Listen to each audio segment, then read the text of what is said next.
Hey, what's up? John Sonmez here, and today we are going to be continuing our series on Seneca's moral letters to Lucilius. Okay, we are on letter, 12 now. Now, if you haven't been following along already, make sure you go and you check out the playlist that I'm going to have here. It'll be in the description below as well. Click the subscribe button so you get all these letters. There's going to be like 100 and something of them. Basically what I'm doing, I'm breaking down Seneca's letters and giving some commentary.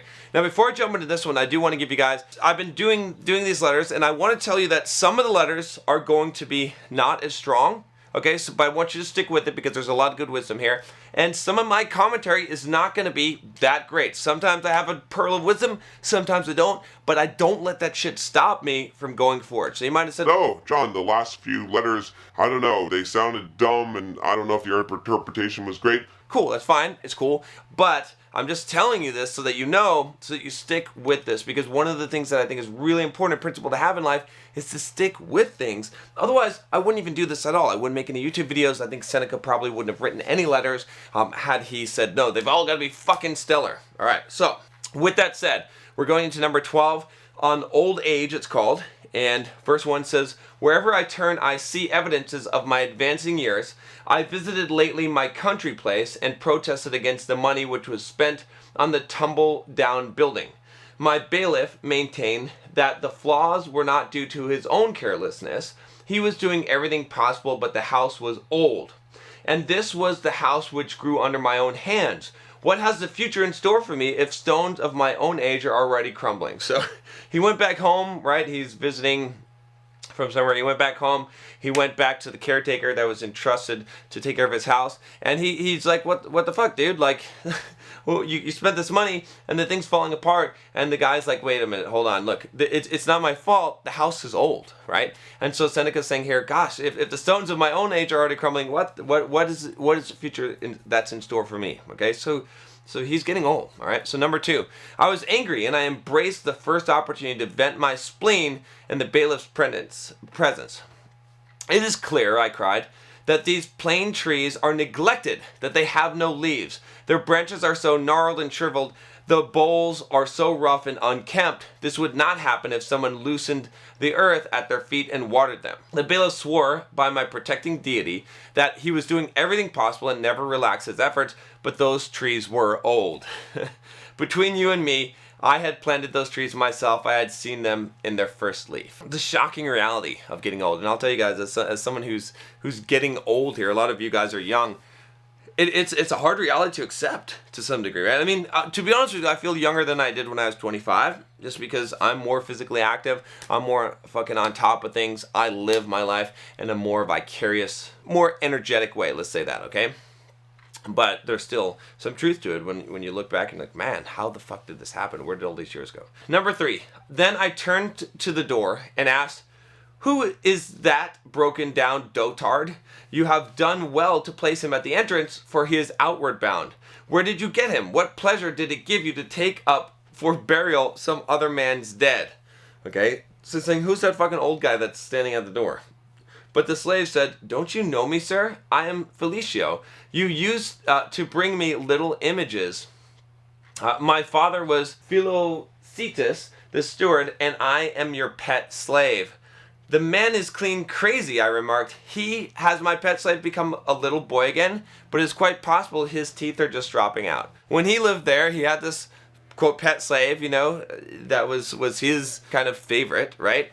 And the guy has become so old that he's actually shriveled up and lost his teeth, so he looks like a boy again, like to some degree." So just kind of a contrast here. Number 4, I owe it to my country place that my old age became apparent whithersoever I turned. Let us cherish and love old age, for it is full of pleasure if one knows how to use it. Okay, so now we're getting into some wisdom here, not just the point where he's, you know, expressing how much dismay there is in being old. Okay, so he says, "Fruits are most welcome when almost over." True. "Youth is most charming at its close. The last drink delights the toper, the glass which soothes him and puts the finishing touch on his drunkenness." You know, it's sort of the best things kind of come towards the end, you know, with this, especially, you know, he's comparing this to alcohol and fruits, right? It's all of these things, like the timing is key. So let's see what he says, though. There's some wisdom in here. Number 5, Each pleasure reserves to the end the greatest delights which it contains. Life is most delightful when it is on the downward slope, but has not yet reached the abrupt decline. Okay? And I myself believe that the period which stands, so to speak, on the edge of the roof possesses pleasures of its own, or else the very fact of our not wanting pleasures has taken the place of the pleasures themselves. How comforting it is to have tired out one's appetites and to have done with them. So what he's saying here is essentially like, and I tend to agree with him, is the best part of life is this part before where you're on the downturn actually, but before this decline, before this abrupt decline. He said life is most delightful when it's on the downward slope, but has not reached the abrupt decline. And some of the reason for this, I could speak to you guys who are super young, or some of you guys that are kind of my age. When you're young, when you're in your 20s, you don't understand, you don't have enough wisdom to make use of the youth that you have. And so it would be useful to have that youth, to have money and all that at the same time. But when you have the wisdom, because you've gained experience in life, you can utilize what you do have to a lot more effect, right? So I talked about how I feel like, and I act like I'm younger than I do when I was 25 now, and that's true. And I'm not just saying that, and I'm able to utilize that more. I'm able to, capitalize on that where I couldn't, maybe from a physical standpoint, I had more potential back then, or possibly more energy, but I didn't know how to utilize that, and I didn't have the resources. So having those resources and being able to be at that point, it's kind of the optimal point. It's going to come. It's going to come. I think for a lot of guys, it's probably, honestly, like somewhere in your 30s, like 30, maybe 35, maybe 40 even. I think where you're going to find that optimal point. And I do a lot of coaching, for guys and stuff. And I'll tell you guys that around that age, around 35 or so to 40, when you've got resources, when you've got wisdom, when you know who you are, you're actually going to be much more successful with women than you are in your early 20s. It's kind of funny. You wouldn't think so, but you actually even be much more successful with women that are in their 20s when you're in your 35 to 40 range, which you can see if you go out and you look around and you see the most successful guys. You're gonna find them in that category. Okay. Number 6. But you say it is a nuisance to be looking death in the face. Death, however, should be looked in the face by young and old alike. We are not summoned according to our rating on the censor's list. Moreover, no one is so old that it would be improper for him to hope for another day of existence, and one day, mind you, is a stage on life's journey. So he's saying this basically, is he's saying that, look, here's the thing, it doesn't matter how old you are, you should be facing death anyway. You should be looking at death because it could come for you anytime. And you know what, however old you are, you can always ask for one more day, right? And one more day will be a new stage of your life. Our span of life is divided into parts. It consists of large circles enclosing smaller.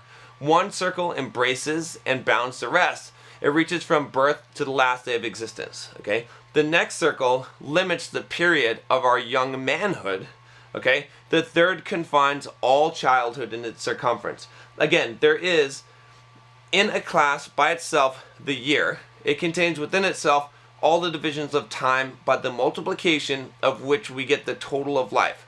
The month is bounded by a narrower ring. The smallest circle of all is the day. But even a day has its beginning and ending, its sunrise and sunset. Number 7. Hence, Heraclitus, whose obscure style gave him his surname, remarked, "One day is equal to every day." Love it. This is a good quote, right? You've heard me talk about this quote before if you've seen some of my videos on The Millionaire Man, T.R.V. Eck, where he said, I'm losing it now. But essentially the same thing is one day is equal to every day, right? How you live one day is how you live every day. Okay, that's the thing, right? Different persons have interpreted this saying in different ways. Some hold that days are equal in number of hours, and this is true. For if by day we mean 24 hours time, all days must be equal. So he's looking at, some people are doing the logical approach here. And as much as the night acquires what the day loses. But others maintain that one day is equal to all days through resemblance, right? Because the very longest space of time possesses no element which cannot be found in a single day. critical concept here. Namely, light and darkness, and even to eternity, day makes these alterations more numerous, not different when it is shorter, and different again when it is longer. One is just to say they're all 24 hours, and he's saying, yeah, okay, this is kind of the logical argument, but he's saying this more philosophical argument, which says that that everything is contained within a single day, right? All the ups and downs. So this is kind of this concept that the longest space of time possesses no element which cannot be found in a single day. Whatever is happening, right, throughout your life, right, you can see that same thing from sunrise to sunset in an entire day. From the sunrise of your life to the sunset of your life, right? Every single day you need to live your life like you're living your life, your entire life, not just a day. You can't just say, oh, well, this is just a day, because your entire life is composed of days, and the entire life is also found in one day. So how you live your life in one day is how your life is going to be at the larger time scale. And most people don't really understand this, right? That's why we make poor short-term decisions, and we end up screwing ourselves up, is because somehow we think that we can live our lives, our days, differently than we want our life to go. Number 8. Hence, every day ought to be regulated as if it closed the series, as if it rounded out and completed our existence. Okay, so he's saying the same thing here. He's saying every single day you should be saying, like, what if this is the last day, and I should treat it as if it were the last day. Pacuvius, who by long occupancy made Syria his own, used to hold a regular burial sacrifice in his own honor with wine and the usual funeral feasting, and then would have himself carried from the dining room to his chamber, while eunuchs applauded and sang in Greek to a musical accompaniment, "He has lived his life, he has lived his life." You know, you should live your life to the point that if it were to end right now, if it were to end today, if this day would be your last, you'd be happy, you'd feel like you've done everything you needed to do, that you lived a full and complete life. Not that you left so many things unfinished, and that you didn't do so many things you wanted to do, right? And this is one of those things I talk about a lot on this channel. If not now, then when, right? When are you going to do it? When are you going to take action? These things that you want to accomplish and do in life, they're not just magically going to happen. You're not going to have an infinite amount of time. You need to pretend like tomorrow, like today, is your last day, right? And live your life like that every day. So how far can you move the ball today? Every single day you need to be doing that. So number 9, though Pacuvius had himself carried out on to the burial every day, let us, however, do from a good motive what he used to do from a debased motive. Let us go to our sleep with joy and gladness. Let us say, I have lived the course which fortune set for me is finished. And if God is pleased to add another day, we should welcome it with glad hearts, that man is happiest and is secure in his own possession of himself, who can await the morrow without apprehension. When man has said, I have lived, every morning he arises and receives a bonus. So, this is one of those things I talk about all the time. I talk about this phrase, it's all gravy. And he's applying this to your life. He's saying, like, look, whatever you've got so far, you need to live your life in such a way that if you get another day, you're like, fuck, bonus, that's a bonus. Because everything I got so far, everything I did so far, I'm appreciative. I live my life to the max. And if you give me one more day, I'm just going to be much more grateful, because it's an extra day, right? And if you're living your life that way, see, the reason to live your life that way is because then you're not worried about what tomorrow brings, okay? Then you're not feeling gypped, you're feeling good, and you feel complete, right? And you're also not going to be wasting time. You're going to be utilizing your time because you don't know how much of it you have left. So number 10, he says, but now I ought to close my letter. What, you say? Shall it come to me without any little offering? Be not afraid. It brings something, nay, more than something, a great deal. For what is more noble than the following saying, of which I make this letter the bearer? Quote, it is wrong to live under constraint, but no man is constrained to live under constraint. Of course not. On all sides lie many short and simple paths to freedom, and let us thank God that no man can be kept in life. We may spurn the very constraints that hold us. So what he's saying here is, let me give you that quote one more time. It is wrong to live under constraint, but no man is constrained to live under constraint. He's essentially saying, you know what? You don't have a gun to your head, and even if you did, you could choose at that point to die. Like, you could choose to be taken out of this life. It's wrong to live under constraint, but don't tell me you've got a constraint. No man is constrained to be constrained. You can make a choice. Everything you're doing when you wake up in the morning, you go to work, that's a fucking choice, okay? Whatever you're doing in life, It's a choice. Now, the alternative might not be so good, but still you're making a choice. 11. Epicurus, you reply, uttered these words, "What are you doing with another's property? Any truth I maintain is my own property, and I shall continue to heap quotations from Epicurus upon you, so that all persons who swear by the words of another and put a value on the speaker and not upon the things spoken may understand that the best ideas are common property. Farewell." So he closes with something that he's already talked about in several of the letters, but is a very important concept, which is this idea that wisdom belongs to no one, and that and he further compounds it in this case by saying that the reason why he does this is because even though Epicurus is like a competing school, he wants you to understand that, look, it's not Seneca who's special, it's not Epicurus who's special, it's the wisdom, it's the words that they say, right? That's the thing, that's what you judge them by, not by the actual person, because people are fallible. Just at the beginning of this video I was talking about how not all of Seneca's letters hit, and not all of my commentaries and things that I say are going to make sense and hit, right? So, okay, that's all I have for you today. I gotta actually go hit the gym. I will talk to you next time. Make sure you click the subscribe button if you haven't already. Click the bell so you don't miss any more of these videos. Take care.